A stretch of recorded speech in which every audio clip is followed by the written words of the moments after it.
mooy lii ça veut dire que l'économie fonctionne et puis les gens ont confiance, les gens consomment. C'est-à-dire l'économie est un cercle vertueux. damay citer souvent benn président américain bu tudd Franklin Delano Roosevelt. Il a réglé crise bi gën a grave États-Unis avec un discours et un sourire parce que dafa ñëw après la crise de 29 américains yëpp jaaxle désespoir total mu def benn discours ni leen li ñu war a ragal rek la seule chose dont nous devons avoir peur c'est la peur elle-même. Nous sommes l'Amérique, nous sommes un grand peuple. Demain sortez recommencez à consommer mais ñii li ñu problème économique Sénégal yëpp ñaari mbir la ñii ay stagiaires lañ ay cuune lañ ils ont tué la confiance. L'économie se fonde sur la consommation pour dem jënd matériel yi madame teg fële il faut nga am confiance am avenir ne affaire dina baax dem jënd lu mel nii dem jënd oto fay ci TVA donc l'économie consommation la consommation se fonde sur la confiance et s'il n'y a pas de confiance ñi am xaalis ils vivent de leurs réserves même la ñuy wax trickling down le ruissellement Sénégal loolu mooy problème bi économiquement yëpp c'est que gars yi ay cuune lañ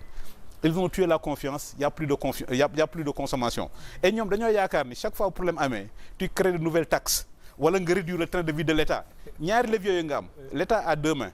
main droite ak main gauche la main droite est celle qui crée la richesse la main gauche est celle qui redistribue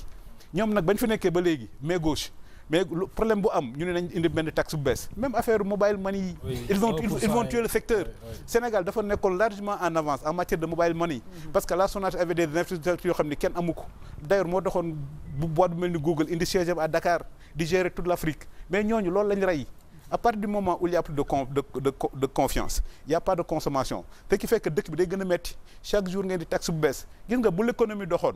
confiance bi ñëw dem nit ñi dem jënd télé jënd rajo jënd auto mais des médias n'aura pas besoin d'aide à la presse et des médias ne vivent pas pour l'aide à la presse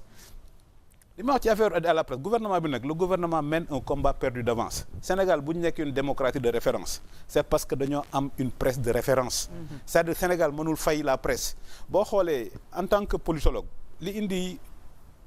pacification de l'espace politique au Sénégal boo xoolee 88 dañoo déclarer résultats yi rek ay émeutes am problème de transparence électorale 93 la présidentielle la même chose assassinat Maître Sèye mais 2000 dara xewul parce que entre-temps les médias ont amené la transparence électorale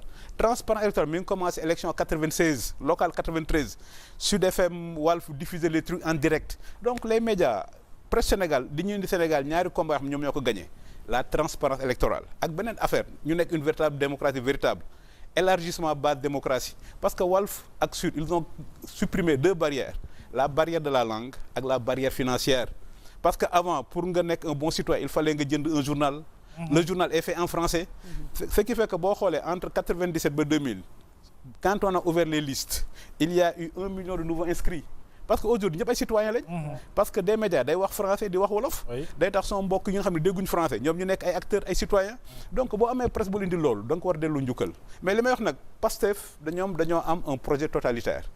et ce qui fait que ñoom ñaari combat yi leen defee pour ñu am un régime totalitaire ñaari combat yi mënuñ ko gagner c'est le combat contre la presse et le combat contre les magistrats mais xoolal Sénégal bu dëkk bu toll ni Sénégal seen code des médias ay affaires ressources dafa mel ni nga jiitu woon jekk rek am na benn kii bu circulé sur les réseaux sociaux là bi ñu wane relais bi ñu wane Ablaye Wade daw jox Macky Sall continuer avancer ñu jekk rek jox Diomaye rek moom daa dëpp mais boo xoolee tey ji lii Sénégal dafa dëpp bu ñu toogee fii Sénégal en 2026 ñuy wax affaire oui est-ce que le journal doit protéger ses sources yu demee noonu léegi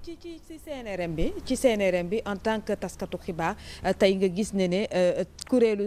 CNRA bi jëlee nañ ko fi teg fi CNRM sur ce gis nañ ñu bare ñu ngi dénoncer jàpp ne peut-être recul démocratique la ak clause yi nekk ci biir yoo xamante ne daanaka taskatu xibaar bi dinañ la imposer à ce que nga joxe li nga xamante ne moom moo di sa source. c'est un recul démocratique xam nga lan mooy différencier démocratie ak dictature démocratie xam nga lan mooy différencier le silence. Les dictatures sont silencieuses parce que les gens ont peur, il y a pas de presse. Gambie ay jaame noonu la meloon. Donc nous on préfère les excès de la démocratie au silence de la dictature. CNRM bi recul la boo xoolee li ñuy wax la plus grande démocratie au monde États-Unis boo xoolee seen constitution le premier amendement de la constitution américaine c'est la liberté de presse. Parce que s'il y a pas de liberté de presse il y a pas de démocratie. ñii fii ak presse bi tolloon seen ambition dafa waroon nekk ñëw gis Bougane ni ko Bougane kat vraiment tu es privé des trucs comme ça indi nga des médias ba fii donc nous État du Sénégal qu'est-ce qu'on peut faire pour que nga dem à la conquête de l'Afrique de l'Ouest. mais Al Jazeera boo xoolee Al Jazeera c'est Al Jazeera a conquis le monde mais émiru Qatar moo leen jàppale. boo xoolee RFI France 24 mais état France moo toll ci ginnaaw mais doo fekk ku mel ni Bougane mu ñeefe bind affaire fi mu nekk fii yow nga ñëw bëgg ko delloo ginnaaw. Regarde le débat affaire est-ce que le journal doit dévoiler ses sources. Le problème a été réglé depuis 1881. 1881 la loi sur la presse. oui nga ñëwaat ci Sénégal naan way affaire ñu delluwaat ginnaaw way boo jox on te met en prison ça n'a pas de sens. mais en fait tey journaliste boo ko poussé ba mu wax source am mais kooku amatul benn crédibilité c'est-à-dire que kan mooy amati ci moom confiance pour mun ko jox yenn information yi. Et puis le paradoxe ñoom li wan les gens là sont des gens de paradoxe ils veulent voter une loi sur les lanceurs d'alerte. xam nga ñoom seen projet lan la mooy rey les vrais journalistes jox leur place à des lanceurs d'alerte mënta bokk ak journaliste. du tout Mohamed Diop journaliste la différence entre Mohamed Diop et le lanceur d'alerte Mohamed Diop balaa mu jox information il fait un travail de vérification et de recoupement mais ñoom nag loolu arrangé wu leen donc seen projet bi ils veulent tuer la presse pour laisser la place à des lanceurs d'alerte ak à des tiktokers. merci docteur xam naa nag moom presse du gën a weex donc des médias ci réew mi des médias moom soos bu ñëw rek ñu dugal mais bon loolu moom mooy wane ni adduna bi ak sénégalais yi ñu ngi ñuy bàyyi xel. tout à fait voilà leader bi ñu doon loolu moom moo koy wane et puis li ñuy wax chaque constance bi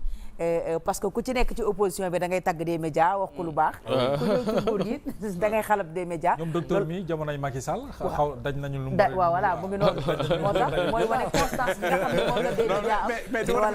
li wala fi di wax ku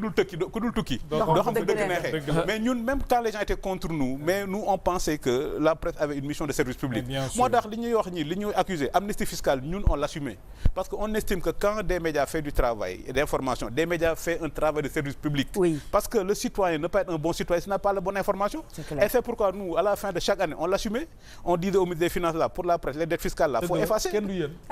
on efface les dettes fiscales. Merci en tout cas à nos téléspectateurs auditeurs internautes ak lecteurs yu quotidien bi di Tribune on est leader grâce à vous merci ñu ngi leen koy gërëmee bu baax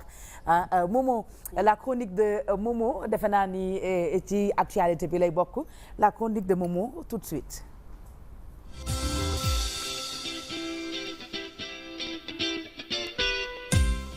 Momo. waaw yaay booy. chronique bi tey lu mu wax. waaw bon comme nag docteur Yoro Dia dafa xaw a am xam-xam ci wàllum géopolitique. waa voilà exactement moo tax sama première chronique ma bëgg ko accès foofu noonu. tey dañoo constater conflit yi nga xamante ni moom mooy am surtout ci Moyen-Orient bi. États-Unis mi nga xamante ne lëkkaloo na ak Israël. def ay bombardement fële ca Iran États-Unis respecté wul li nga xamante ni moom mooy le droit international gis nañ fi jamono jële passé Donald Trump defoon na benn opération bu nga xamante ni dem na Venezuela capturé ki nga xamante ni moom mooy le président vénézuélien ñu war ko àtte foofu ca États-Unis tey ñu ñëwaat defaat beneen loo nga xamante ne tey jafe-jafe la entre moom ak Iran jafe-jafe boobu dañoo lëkkaloo ak Israël ñuy